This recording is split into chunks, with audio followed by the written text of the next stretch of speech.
Shalom, shalom. The title of this lesson is A Virtuous Woman is a Gift from the Most High.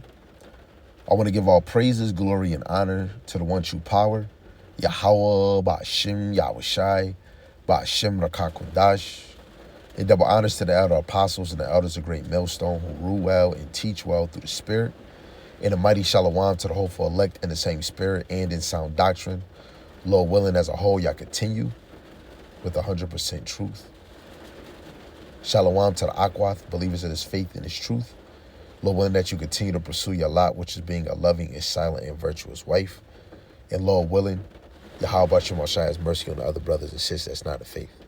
So when we look at Sirach26 chapter, going into a virtuous woman, a godly woman, and a wicked woman and a contentious woman, it gives wisdom on family order, marriage, and purity, showing how righteousness is a household reflection that fears Yahweh Ba'ashim Yahushai. Okay? A righteousness household reflects on the fear of Yahweh Ba'ashim Yahushai. Let's get into it. This is Sirach chapter 26, verse 1 to 3. It says, "Blessed is the man that have a virtuous wife, for the number of his days shall be doubled. A virtuous woman, a virtuous woman rejoiceth her husband, and he shall fulfill the years of his life in peace. A good wife is a good portion, which shall be given in the portion of them that fear Yahweh Ba'ashim Yahushai." Now, verse 3, it seals the deal. In order for us brothers to get this virtuous woman, this good wife, you have to be a man that feared the Lord. Let me slide over to the book of Sirach, chapter 27, verse 3. "Unless a man hold himself diligently in the fear of Yahweh Shemashai, his house shall soon be overthrown." So he's not going to have peace if he's not continue in the fear of the Lord, right? This is why it's very important that a man holds Yahweh Ba'ashim Yahushai high, and of course, you women, you should be given to a man of understanding.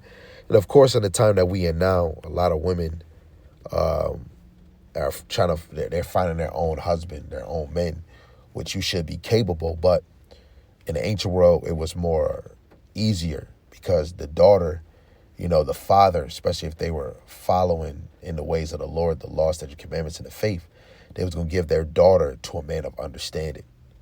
And a lot of women, they'll seem smart and be educated and talk about a God-fearing man and still be in the world, but truly don't understand a God-fearing man. A true God-fearing man is a man of understanding, and you should be able to see him. Of course, we like looks and all of this and all of that, but really you want a man that fears Yahweh Ba'ashim Yahushai, and basically that's growing in understanding, and that separates a real woman from these little girls.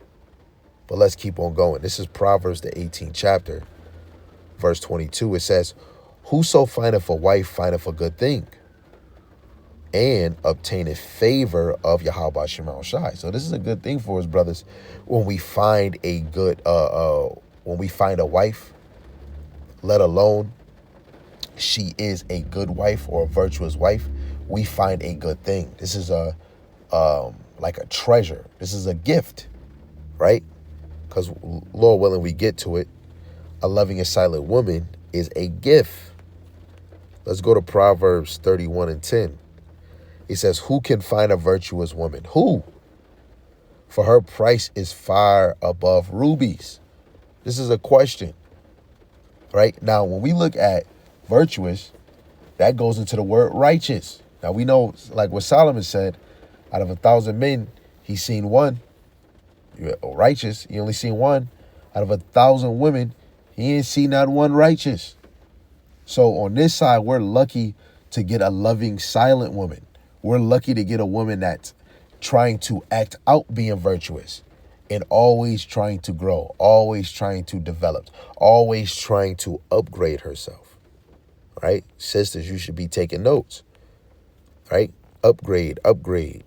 It's like a new update. I know y'all know about them phones, man. This is Tobit, the 8th chapter, verse 6 and 7. Yep, I brought this out in the other lesson. It says, Thou madest Adam and gavest him Eve, his wife, for an helper, and stay. For them came mankind. Thou hast said, it is not good that men should be alone. It's not good, right? This is why men, most of us, it is a few men that rather just be alone. That don't want, most of us men, we want women. All men were created to not be alone, right?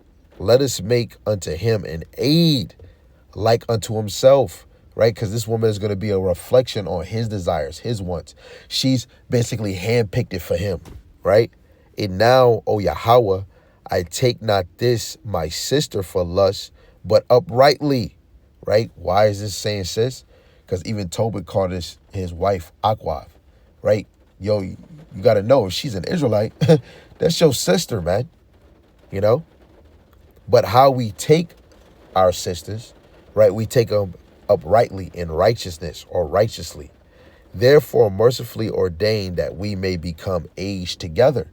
That's the goal.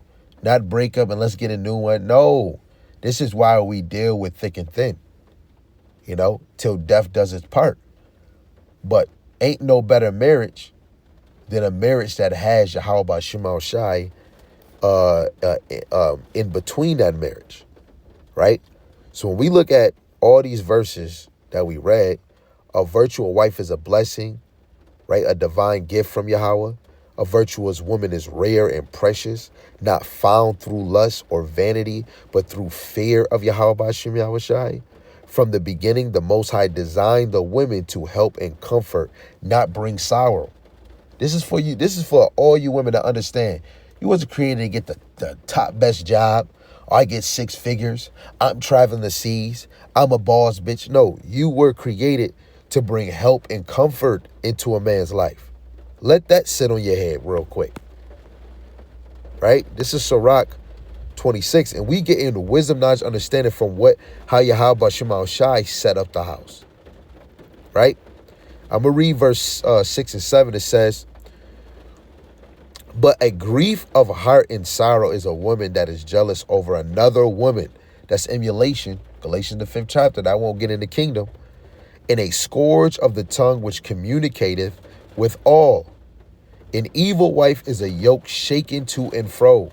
He that have hold of her is as though he had held a scorpion. Some women are scorpions where you got to shake them to and fro. And that woman might not even recognize it, man. Right? Let's get some precepts to follow through. This is Proverbs, the 21st chapter, in verse 9. It says, It is better to dwell in a corner of a housetop than with a brawling woman in a wide house. Right? And that goes with a contentious woman brings distress and chaos to a man's peace. Right? A man don't want to be fighting a woman. Right? We fight men. You're supposed to take a woman down like Chris Brown. Right? What happened to the gentle woman? Let's go to Sirach, the 25th chapter. Verse 22. It says, A woman, if she maintain her husband, is full of anger, imprudence, and much reproach. Right? Reversing divine order, women over men, leads to rebellion and shame. The Lord even said he does a new thing in the earth where a woman will surpass a man. That's out of order. That is bullshit. But guess what? This is part of our captivity. This is part of our judgment. Some of us brothers is dealing with that. We got to look at it like, damn, this my a woman telling you what you can, what you can't do, what you can and what you can't have. Wait, huh? And we not even talking about age. Even a man serving the Lord might have to deal with that, or a man that's not serving the Lord. Right? Yeah, we not in the ancient times because everybody left the ways of Yahweh Ba'Shem Yahushai. That's why when the kingdom, when it's fully established, ain't no ifs, ands, or buts about you men or you women or you damn heathens, because everything is going to be in order. We got these scriptures to get in order. Say it to yourself. We have these scriptures to get in order.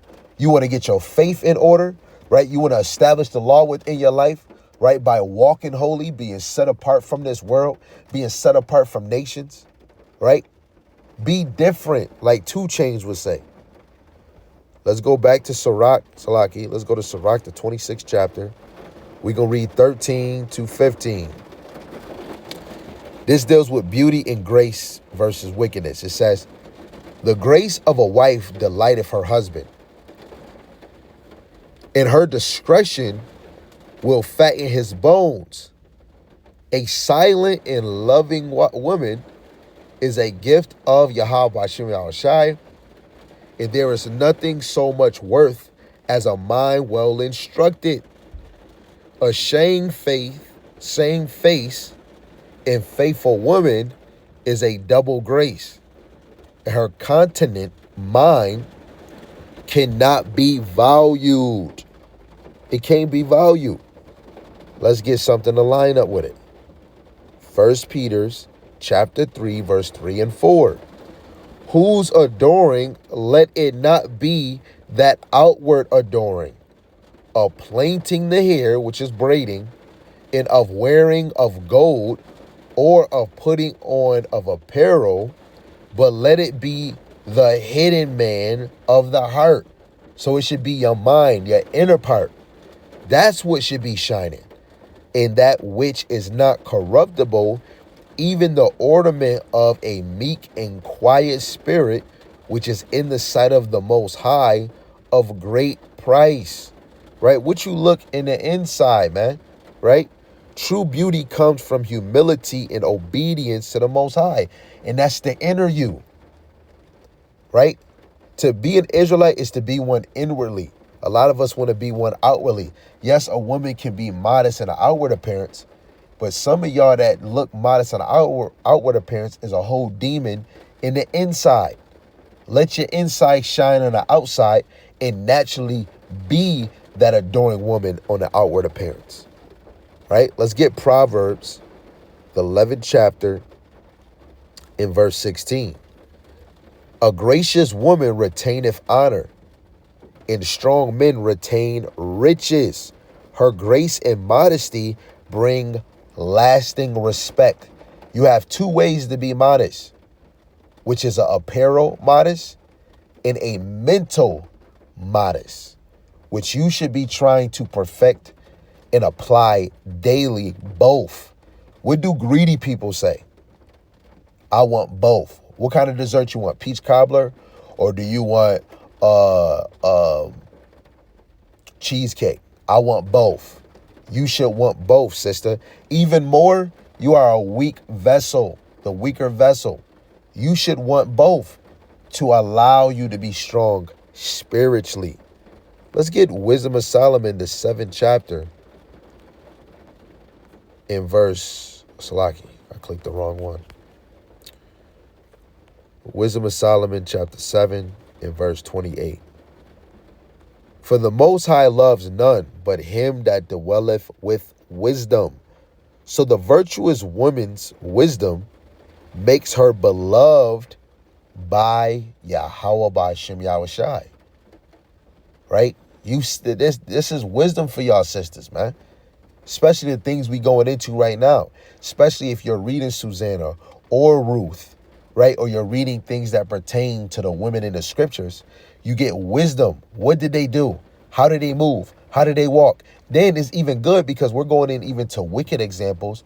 You watch women that were going off, right? Women that are of our nation and women that are not of our nation. Like Jezebel. You get to take things and learn from it. Michelle or Michael, David's wife from Saul, when she seen him dancing, it's like, oh, you was dancing for them girls, and he turned around. I was dancing for the Lord because of the Ark of the Covenant. But if I was to go dance in front of them, I bet you they would honor me. Go read that. Guess what? The Lord hit her with that plague, and she couldn't have no children. Learn from all spectrums, which us men, we have to learn from the volume of the book. Okay? You should do it too. So now let's get into the shame of an unfaithful woman, right? And of course, this really hurts a man different, right? So let's go back to Sirach the 26th chapter in verse 22. It says, "And harlot shall be counted as spittle, but a married woman is a tower against death to her husband." Right? Man, that's crazy. A harlot is considered spittle, man. Right? Let me get Deuteronomy 23. Deuteronomy 23, verse 17, it says, "There shall be no whore of the daughters of Israel, nor a sodomite of the sons of Israel." Yasharallah. So Israelite women are called to be holy, which is Kodash in the Hebrew, which means set apart and separate from Babylon's corruption, right? We're in Babylon. Jake, actually, you're four corners of the earth. You should be set apart in your heart, spiritually, and how you move physically out in this realm. Spiritually, mentally, and physically, you should be set apart. That shouldn't be, oh, that's so hard to do. Then you signed up for the wrong truth. Right? Because there's only one. 1 Corinthians chapter 6, verse 18 to 20, it says, "Flee fornication. Every sin that a man doeth is without the body. But he that committeth fornication sinneth against his own body. What? Know ye not that your body is the temple of the Rakakwadash which is in you, which ye have of the Most High, and ye are not your own? For ye are brought with a price. Therefore glorify the Most High in your body and in your spirit, which are powers, or which are the Most High's." Now, when we look at Yahweh Shai, he was a ransom, right? We were brought with a price, right? Our bodies belong to Yahweh Shema Shai, not to lust, you know? And we're talking about lust in a sinful way, because you have lust that's in a righteous sense where you desire a woman. That's nothing wrong. If that woman's single, you're like, man, I desire her. There's nothing wrong with that. Say if you were single, I'm talking to you sisters, if you single and you looking at a man and you desire him, that's not a sin.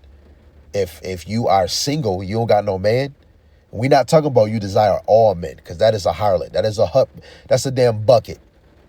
I'm going to say this clear. If you a single woman and you could be at work or whatever you're doing, you going outside to get mail and it's this neighbor you always see and he's attractive, you're like, man, ooh, man, I would want to be with him. I like him. It's nothing wrong with having that type of lust. You desire him. Guess what? You should pursue that before it can become a sin. Because what if you have a man and then you go back out to that mailbox and, oh my goodness, there he go again. And your whole man is sitting on a couch and you still have that type of feeling. Or what if that man has a wife? You still are not in sin. Because if you are single, that man can still deal with you. So I'm just trying to give the extra sense so that y'all don't get confused, man. Right? So Tobit, the 4th chapter in verse 12. It says, beware of all whoredom, my son. Chiefly take a wife of the seed of thy fathers, and take not a strange woman to wife, which is not of thy father's tribe. For we are the children of the prophets Noah, Abraham, Isaac, and Jacob. Remember, my son, that our fathers from the beginning, even that they all married wives of their own kindred, and were blessed in their children, and their seed shall inherit the land. Purity and lineage are both scarce among Yasharella. So especially for you women, because this is even more directly for you women, that when you get a man, you should know that whatever nationality he is, that seed is going in your taco. So you better hope that you're given to a man of the Lord, which is an Israelite, okay? Even if he's not teaching and he's an Israelite, you better hope you with him. Now, for you brothers, this verse is not saying you can't have an heathen, because a heathen can be a concubine wife, right? Somebody that's a servant and somebody that can be used for sex. A lot of your forefathers have that. I'm just making this clear. But an Israelite woman is a wife. She's a top wife, if you want to be more precise and direct on that word. I'm only trying to break it down in the plain sense so somebody don't run and twist it and take it somewhere else. Okay? So now another point we're going to deal with is order, modesty, protect the household. Let's go back to Sirach, the 26th chapter.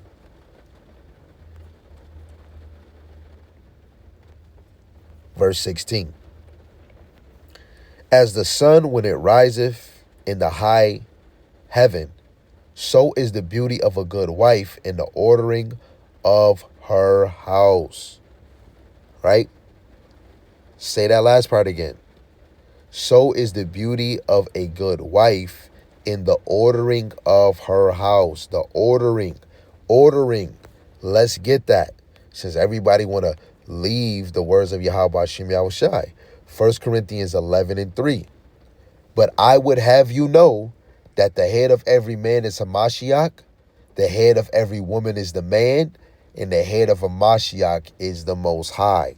So this is divine order. This is established by Yahweh Hashem Yahushai.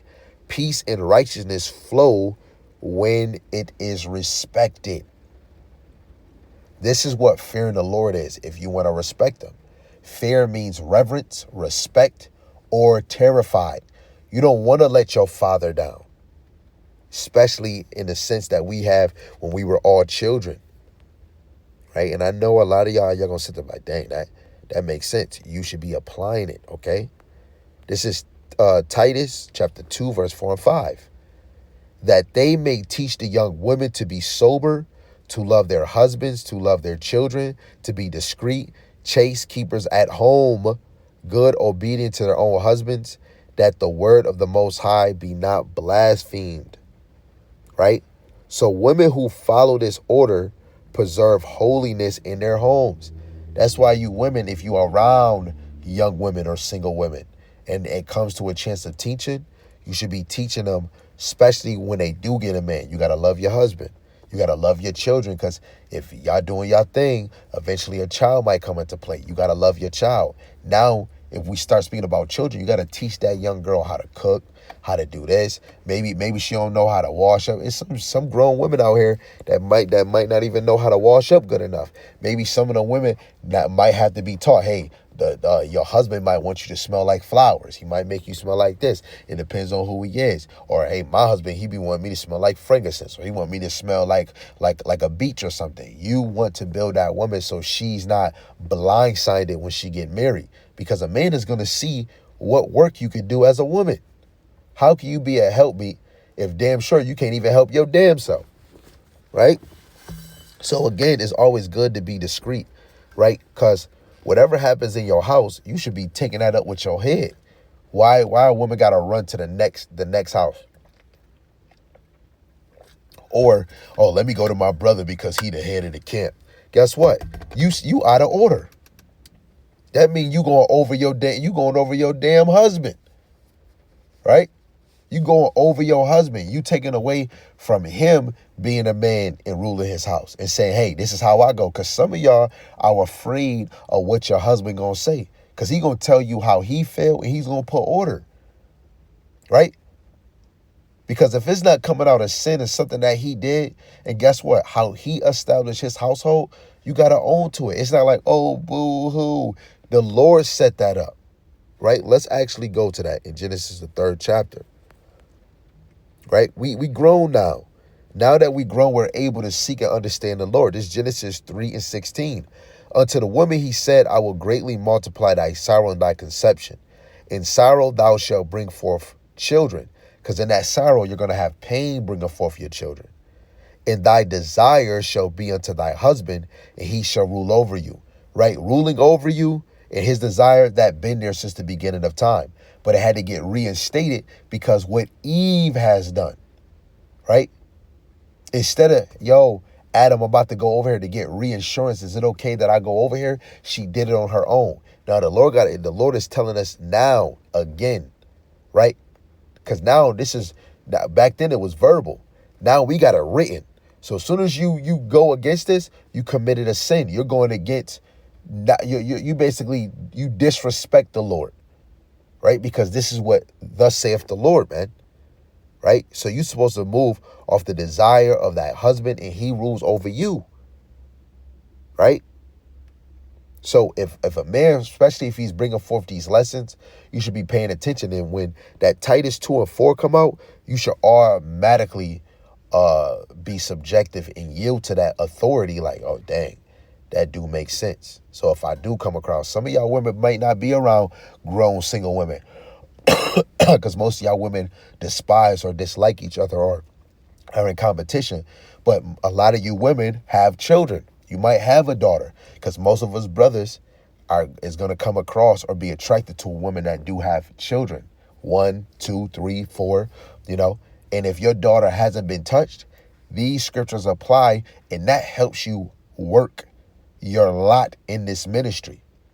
Your lot is not the same as a man, but you're working and fulfilling what it says in Titus, right? So that woman don't get out in the world and she's a damn demon.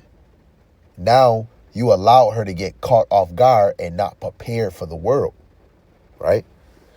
So let's get Judith, the 8th chapter in the Apocrypha.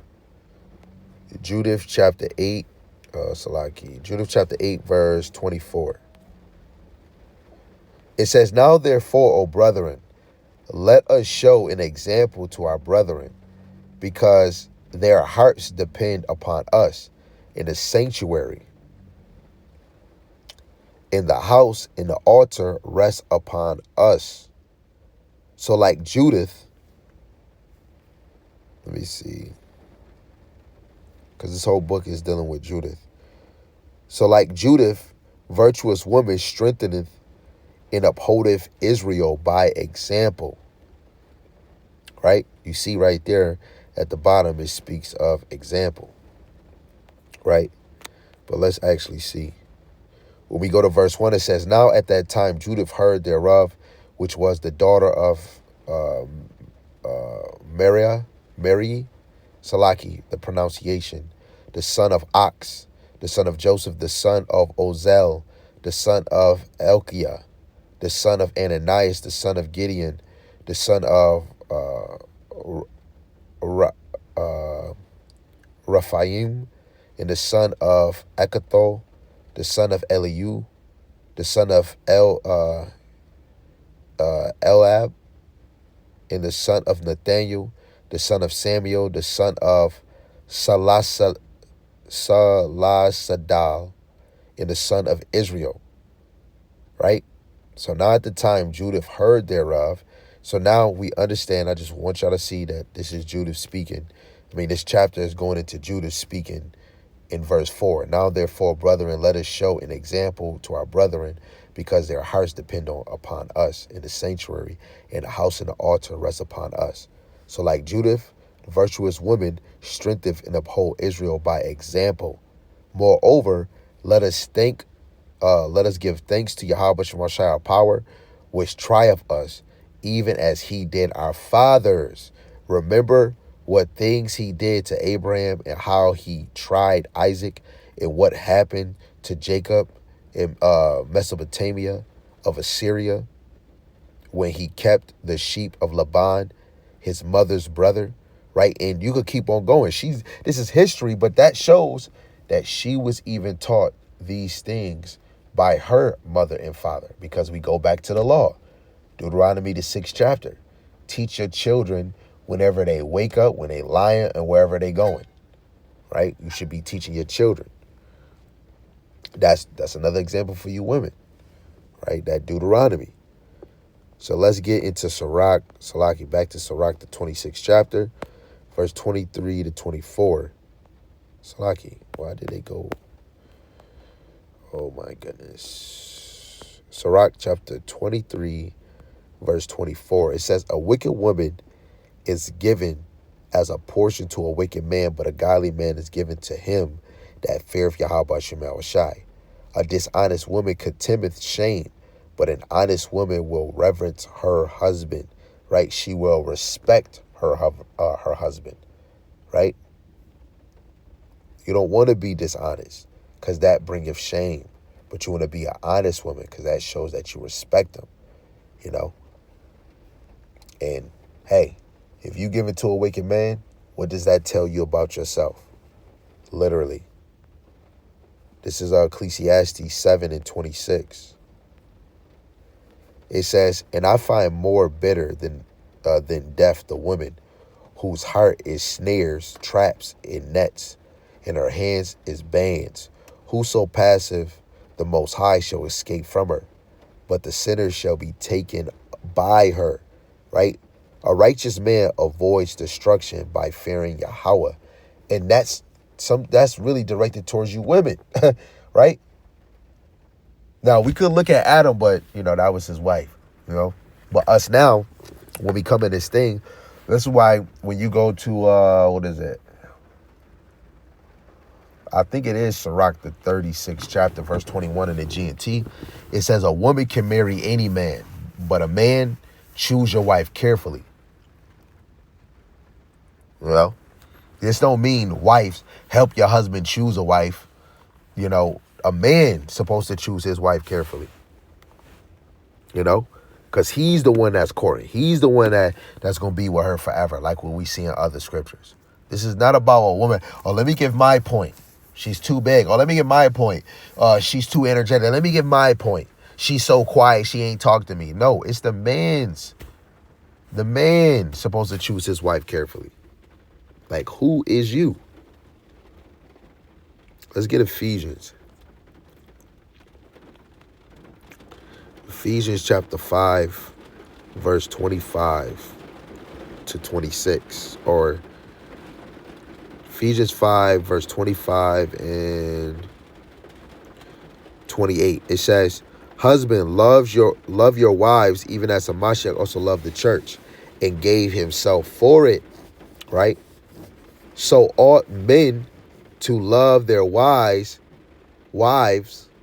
as their own bodies. He that love his wife loveth himself. Right? So like your own body, how you take care of yourself, how you make look good and all of that is the same how you take care of your wives. She's not just a body. Yeah, she has emotions and feelings, right? Sometimes we have to lower ourselves in certain ways, for a woman, but it can only go so far because most of the time women are not, they're thinking in their own emotions and feelings. And, sometimes they come to play where certain things happen. A man might think of precepts that you might not have on your mind.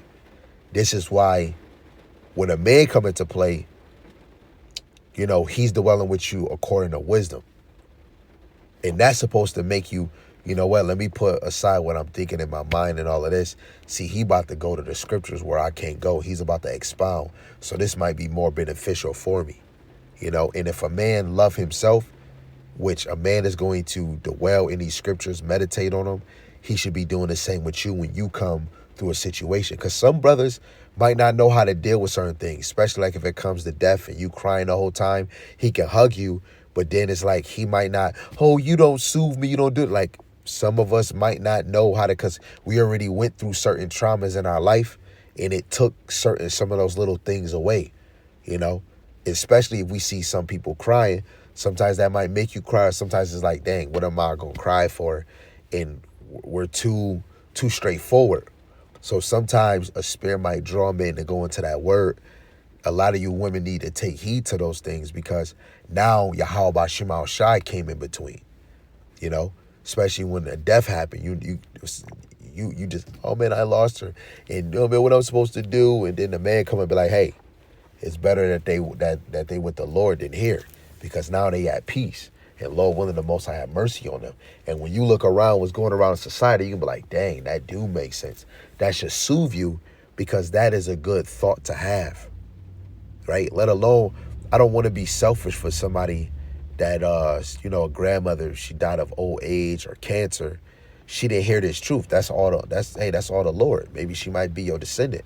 But when you look at society, that if me had a choice to say that they can go or stay here, I wouldn't want to be selfish if they have a chance to actually be at peace with the Lord and then all hell break loose on this side and Grandma can't even run. She can't even walk up the stairs good. She's not gonna have it well on this side, you know? So it's many things, that you could show an example of you loving your wife like you love yourself. Look how you move daily. So godly husbands reflects Yahushua love, sacrificial and discipline, righteousness. And this is what we do to apply into our own lives. This is why a lot of us sacrifice things, Truly, just be honest. Even though you women might be in a man's life to have children, if you look in the ancient world, you women will really be with a man, when you're a virgin, when you haven't been touched. Even if you was touched and your man's still living, your ex, you are a adulterer, and if that man knew, he shouldn't even be touching you. But seeing us in captivity the way that we is, the Lord allowed a lot of our women to be defiled because we're an adulterous generation. A lot of adulteresses and adulterers in our nation because of what we have done. So some of us is going to have to accept, oh man, she's not a virgin. And, it is what it is, But guess what?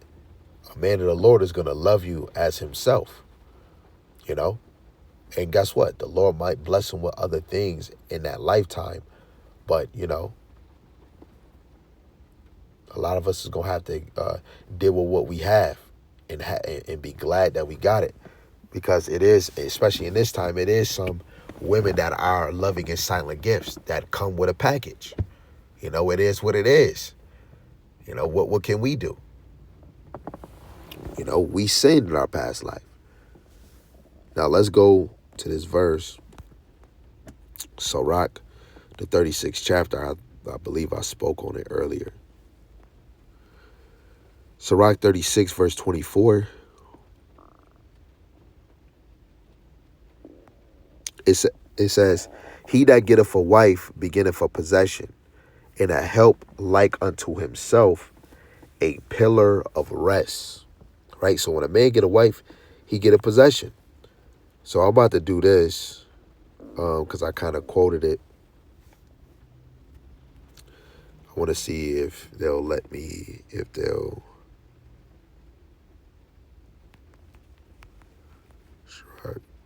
36:24 in the G&T. So when you read it, Salaki, that's 26, 20, 21, Salaki.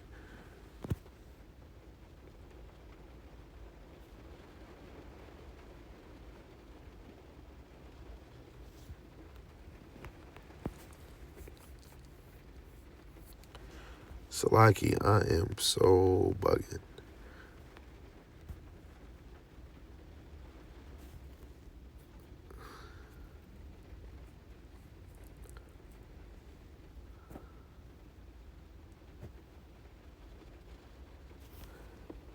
See, because of my phone is about to bug out. I don't want to do this because I wanted to keep it right there for my reading, but hey, it is what it is. Try to remember it. This is Sirach, chapter 36, verse 21 in the G&T. It says, a woman has to take any man as a husband, but a man must choose his wife carefully. And just like what we read in Sirach, the 36th chapter, verse 24, that when a man getteth a wife, he gets a possession.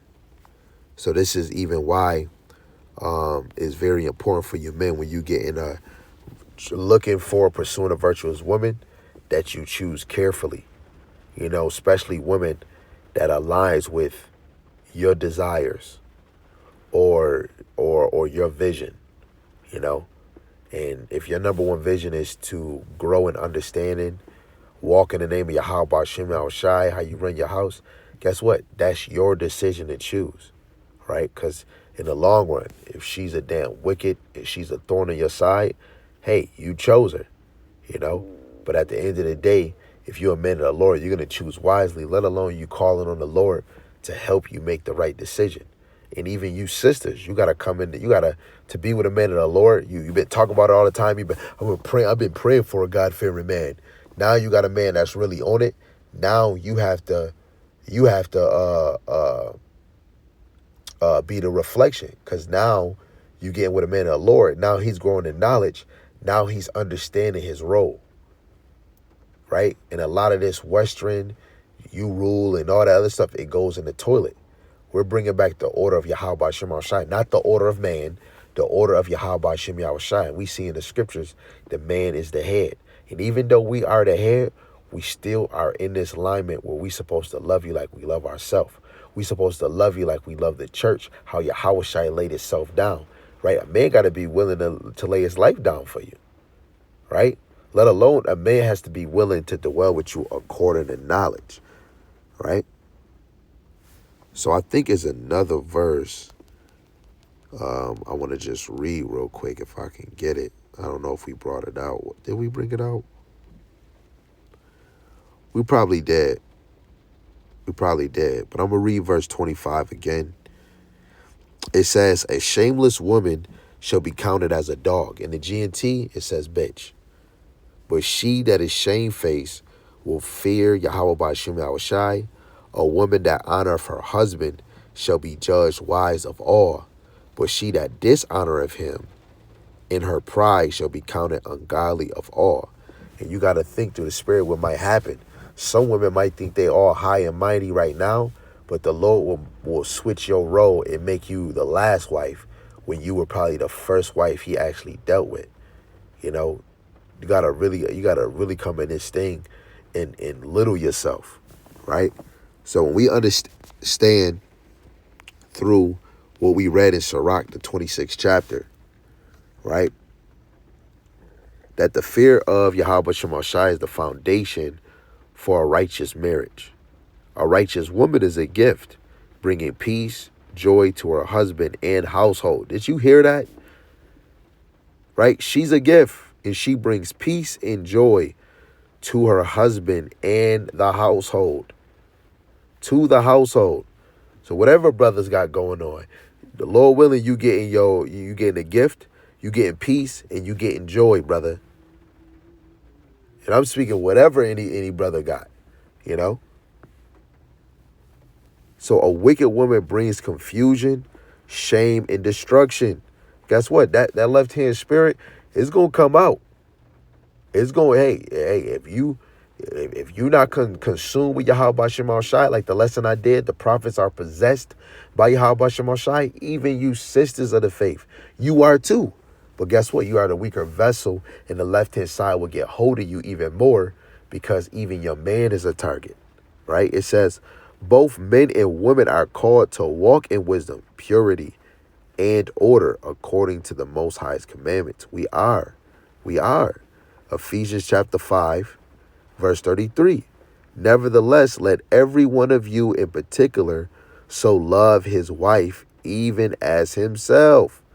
And the wife see that she reverence her husband, right? You're going to respect your husband because guess what? Your husband is loving you like he loved himself. Isn't he dedicated to the Lord? He might be dedicated to you, but guess what? The more he's dedicated, the more he's dwelling with you according to the knowledge of the Lord. Because if you're not showing the fruits that you're dedicated to the Lord through the Spirit, you see a man dwelling with you according to knowledge. You see his walk. It's in front of you. So when that judgment comes, you can never say that you didn't see it. Because a lot of women that say that they in this thing, when shit all hit the fan, and say if the Lord do separate you from your husband, the Lord might do the separation for your husband benefit. He might be in the FEMA camp, and then the Lord, he got spiritual powers, and he walk out of there with not one scar. And since he might be in a whole nother city, he's not looking for you. And you could have got consumed. You could have got taken. The Lord can use that as judgment too. Now, a woman of faith, if you in this thing and you move right, the Lord might do that to increase your faith in a certain situation, right? Because look at let's go into the ancient times with Joseph. Joseph got taken with his brothers and got sold to them Ishmael, and they sold him to Egypt. right? But you got his father and I believe his mother or his mother-in-law, they were back at camp. Now he gone for what, damn near 40 years? By the time you see his father is only his father. You know? You gotta really understand how the roles of a man and a woman. You men, you gotta master you, and you gotta understand women. Right? The Lord gave us the scripture so we can master and to be able to pinpoint and look at certain things to put your house in order. You know? Joseph, he was in order. The Pharaoh at that time, his wife wanted Joseph to stuff her dang taco. He said, "Nah, man, nah, that's abomination. That's a sin to commit adultery. You somebody else's woman." Now, it's different if she was single and she wasn't touched by a man. It's different. But she had a whole husband. That's the mindset us brothers got to have. Let's not desire another man's woman. Fuck that. You know? It's plenty fishes in the ocean. You know? And let alone, you women. If you got a head or a husband, don't be entertaining some man, right? Because guess what? Us men, we thinking in our mind, oh, let's get on our good side, and we trying to get a taco. Keep playing if you want to. This is why most women were shamefaced, embarrassed to be seen, or embarrassed to show themselves available, embarrassed to show any of their body parts because they were covering themselves in a sacred way, keeping themselves for their husband. Even if they had a husband when they wasn't around, they still was keeping themselves out of harm's way, because back then you never know if it was some goblins, some hoodlums coming across and taking you. Some of us can say it's better that I was in my house where it was locked and I'm protected, because in the ancient world, the mothers had servants. We ain't got that on this side. Some brothers don't care if you got a husband or not. That's why all these women that go outside late at night, if they got a man, they should be sitting their ass at home. What you outside late at? You got a whole husband dressing the way you is. But most people past 9, between 3 o'clock, what they about to go get into. So that's why when it comes to these scriptures, when it pertains to how a woman should move, a lot of y'all should be taking heed to it. And you brothers, when it comes to this truth, you should take heed, because the biggest lesson we have when it comes to women is to know that Israel is a wife to the Heavenly Father. Like, of course, the 2 kingdoms, 2 sisters, 2 wives to the Lord. And guess what? We're treacherous, right? We do the same thing that our natural women is doing. And where the nation as a whole is symbolic to the southern and northern kingdom women. The nation as a whole was symbolic to y'all, man. That's why when the men start to get in order, what happens? The women start. And then they start making the nation, but not the whole, the elect, look like a delicate and tender woman. That's the whole objective. When a woman play her role, a man play his role. When a prophet is being dedicated to the purpose of Yahweh Shem Yahushai, and the wife in the household is, right, guess what? We're going to start to look like a delicate and tender woman to Yahweh Shem Yahushai as the elect. Okay? So this chapter reflects the same divine order and beauty, right? And this is why it was a good read to read through Sirach, the 26th chapter, and get certain precepts and points to certain verses. Yahweh Shema Shai wisdom governing the house of Yasharella through one love, obedience, and righteousness. So through the whole nation, which is a female. What is saying in Revelation, the 19th chapter, the bride is ready, or the bride is getting ready. This step right here is us getting ready for the coming of the famine of the word, the MOTB, Jacob's trouble, the coming of our husband, Yahweh Shai. You got to look at this lesson for what it is, and then look at it in a deeper sense. You trying to be that complete woman for Yahweh Shai as a nation. Because if the men of the Lord, if the Lord put the breath of life in the men, and they're out here teaching, and they're growing, they make mistakes, they're getting corrected, they're taking the correction, growing, you women should have the same. The same alignment. Becoming better. Because in the kingdom, that's where we're going to have those righteous women. But on this side, you should be trying to perform these acts to look like a reflection of that woman. Okay? So Lord willing, this is edifying, straight to the point. Again, the title of this lesson is A Virtual Woman is a Gift from the Most High. A righteous woman. So if we look at the nation as a whole, which is really the elect, in the end, the elect is going to look like a virtuous gift to Yahweh Shai. That's amazing. And that wife is going to bring forth children for eternity. Call her law Yahweh by Hashem Yahweh Shai by Hashem Rakakwadash. The water Yahweh by Hashem Yahweh Shai for this edifying lesson. It was edifying to me, Lord willing it is to your sheep. Double honors to the elder apostles and the elders of Great Millstone who rule well and teach well through the Spirit. A mighty shalom to the hopeful elect in the same Spirit. Lord willing, y'all all can continue in sound doctrine. Shalom to the Akwaf believers of this faith. Lord willing, you continue to pursue your lot. And Lord willing, Yahweh Shemar Shai has mercy on the other brothers and sisters that is not in the faith. With that, shalom, shalom, ababa.